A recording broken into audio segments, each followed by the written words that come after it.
Hey there, YouTube. This is Cine Dave here, doing my third review. Today I went to go see Dragon Ball Super Broly, and I enjoy going to the movies when there's a decent amount of people in the theater. A little bit about the anime. I've always been a fan of the first iteration of Dragon Ball when it was just straight up Dragon Ball, and then they had all the other later ones. And the Dragon Ball Z's tend to be a little boring for me because it was so many episodes stretched out for so long. I'm a big fan of story and plot development, character development. So that's one thing I noticed about this movie. Goku is pretty much Goku, and Vegeta is pretty much Vegeta, as well as Frieza being Frieza for the entire movie. Nothing really changed. I got to see Whis and Beerus a little bit of Bulma, and I enjoyed the comedy that they put in. It was pretty interesting. It's kind of light on story and heavy on the fighting aspect. And there is some good background before they get into the fighting, but it suffers from the same issue I think was in Superman, Man of Steel, where the fight scenes were really long. I tolerated them in Man of Steel. This one is different because there's so much going on, because it's animation and you've got all the explosions, all the colors, and basically what I would call a kaleidoscoping effect. It's enjoyable to watch, definitely. It's basically a big anime popcorn movie, you could say, and definitely enjoyable for the whole family. And you get a little bit of a background that you may or may not have known about Goku's parents. If you really weren't into Dragon Ball, then you get to know a little bit more about King Cold.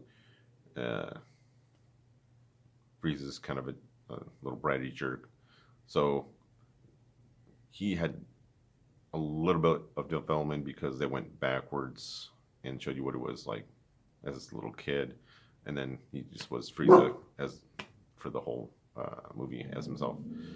I would have liked to see a little bit more of Frieza fighting than just Broly and Goku and Vegeta.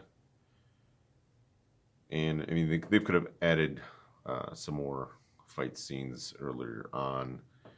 I mean, there was a sparring scene with Vegeta and Goku that was interesting, but not overly exciting. And there was a reason for them to put it in there, and they could have shortened that up. And the reason they put it in there was for questions to be asked. So I'm not really going to say what they are. But if you like Dragon Ball and you watch Super, you can definitely know, okay, I know all these characters. Okay, I know where they're coming from. I can go see it and I won't get lost. I mean, this is pretty much a standalone movie. Nothing changes as far as anything that would affect the universe in if they have a Dragon Ball Super version 2.0, but I don't know if they're going to keep going on with the same storyline in the series, or if they're going to do something else, because it seemed kind of finalized when all the universes were wished back into existence and Frieza was brought back. There's some pretty interesting exchanges between Vegeta and Goku, but it's the typical stuff you would see on any of the episodes on television. So overall, I would say I probably give this movie a solid C plus or a weak B minus. they could have made something that's really interesting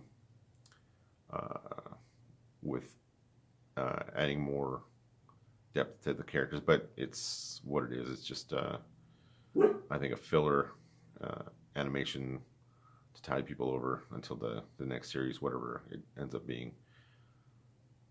All right, thank you. See you in the next review. And if you like watching my reviews, go ahead and post a comment and like and subscribe. Hit that subscription bell and make sure you hit where it says all notifications.